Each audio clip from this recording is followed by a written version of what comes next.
Hey y'all, Tanny Cooks here, and today I'm going to show you how to make this delectable steak dinner. I made a pan-grilled T-bone steak, seasoned to perfection, with some delicious broccoli and cheese casserole and some sweet candied yams mashed. Look at this casserole, y'all, and the steak in the pan is just perfect, and it's so easy to make. Oh, and I can't forget my fried whiting fish. Fried fish to boot, y'all. Let's get to cooking.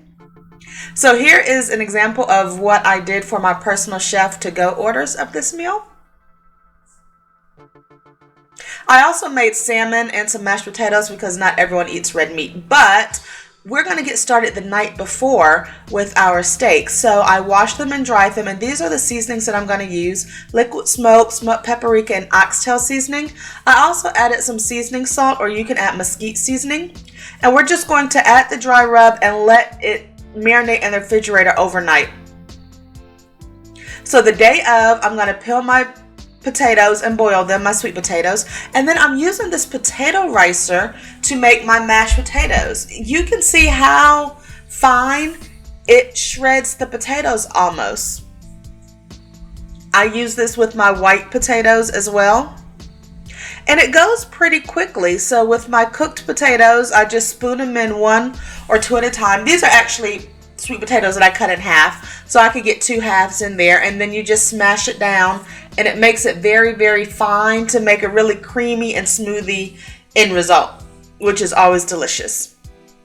So in my pan, I mix my mashed yams with some butter. You could use vegan butter here. I'm using this pumpkin pie spice. It's made of cinnamon, nutmeg, and ginger. And I'm using my golden monk fruit. I use this in place of brown sugar. It doesn't give any insulin response in the body, so it's a little healthier. So you just want to add that all in and give it a gentle mix. Taste it and see if you need to add more sugar to your liking. And I also add vanilla. I add a couple of teaspoons. I just pour it in for that final touch. Perfect, y'all. Perfection. Now it's time to move on to our fish. This is my egg wash and my flour. Both are seasoned well. It is with cornmeal and flour. I have my fish battered, and the first batch is in the deep fryer. Perfect, y'all. Golden, crispy fish. Sometimes I just have a taste for it, and I just have to make it. It's exactly what I want at that moment. So please subscribe to my channel and click the bell to be notified when I drop a new video. So now that we have our yams done and our fish fried, now it's time to make our broccoli casserole. Y'all, when I tell y'all this broccoli and cheese casserole is so delicious, you will not miss baked mac and cheese. You will not. And I'm using New York sharp cheddar cheese. And after I cut up half an onion, I'm going to add a cup of mayo to a measuring cup. I'm using Hellmann's here. This is a pretty easy recipe once you get your ingredients together. You just have to shake and squeeze the bottle a few times to get the mayo out. And now I'm going to add the star of the dish. So I'm adding a 16-ounce bag of broccoli, frozen broccoli, that I lightly steamed just to get the ice crystals off. So I'm going to take some butter and a can of condensed mushroom soup. Actually, I'm going to start making this from scratch so it'll be a little less sodium, but it adds a lot of flavor. So we're going to mix that with our cup of mayonnaise.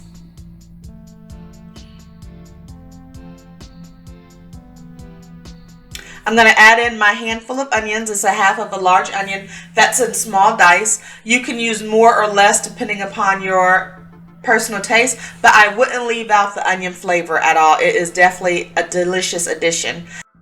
Now I'm adding 16 ounces of my shredded New York sharp cheddar cheese. You definitely want to make sure you have a sharp, extra sharp, or New York sharp cheese for the extra flavor. And now I'm going to add my dry seasoning. So I'm adding black pepper to taste, a light sprinkle, some sea salt. Not much because our cheddar cheese does have salt in it, as well as our mushroom soup. I'm adding some onion powder and some garlic powder. And I'm just going to give a sprinkle of each.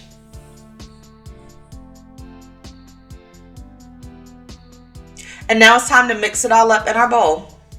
So this recipe is actually going to make a 8x8 pan, a square pan, and I'm adding 2 eggs to help bind it. These are 2 large eggs. And then I'm mixing it together. This is an easy recipe to double, and you can make it in a 13x9 baking dish for a larger crowd. Once you make this and taste it, you're going to wonder how you ever did a delicious dinner without it. It's really that good. And if you don't like broccoli, you could try it with cauliflower. The main thing is to make sure your broccoli doesn't get mushy before you start cooking it in this dish. So just lightly steam it. I'm gradually adding the cheese to make sure everything is well incorporated, but I'm going to save some cheese until I put it in the dish to bake it. So I am adding a few small cubes of butter. Butter will add some fat, of course, and some flavor. And it will help the top to brown at the end, which is what we want to see.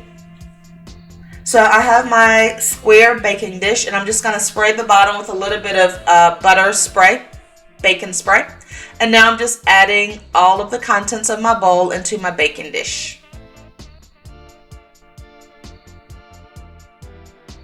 So actually I'm adding half, and then I'm going to sprinkle some cheese on that top half.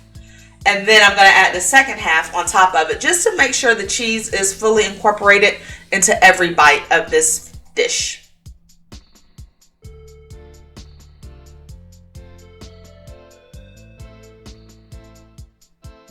The ingredients are very simple, but the taste is out of this world.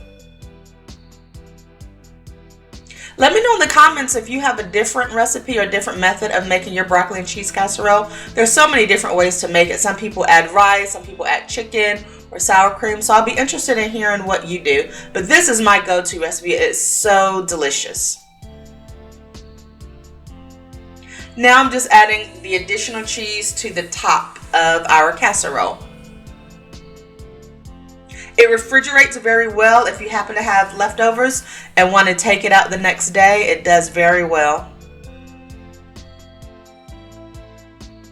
So now I'm just spraying my aluminum foil with some of the same butter spray that I sprayed with a pan. This is to help the cheese to not stick to the foil when we take it off for the final presentation. And look at that. I baked it in the oven at 350 degrees for about 45 minutes.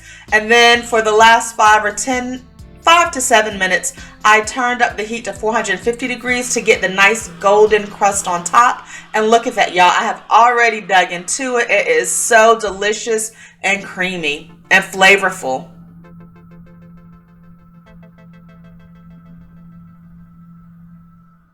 This is the perfect side dish. I could eat this every day.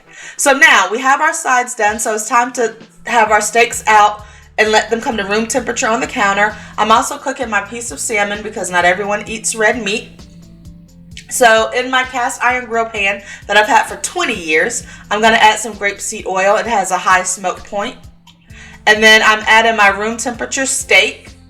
Because of the size of this pan, I'm doing one at a time. And I'm letting them cook away. Let the steak cook to your desired temperature on one side, and before you flip it, turn it on that same side to get the perfect cross hatch marks. So this is our pan fried salmon that is delicious and golden. And so the steak, when it has the cross hatch marks, you will see it look like a steakhouse steak at a fancy restaurant. That's exactly what we want. So now it's time to add the finishing touches to our steak. I like a bit of liquid smoke, especially since this was cooked in an indoor pan. I'm adding a little dab of butter for the extra glistening glaze. And there we have it, the perfectly grilled steak dinner. Thank you for watching this video. Please subscribe to my channel and click the bell button to be notified when I drop my next video.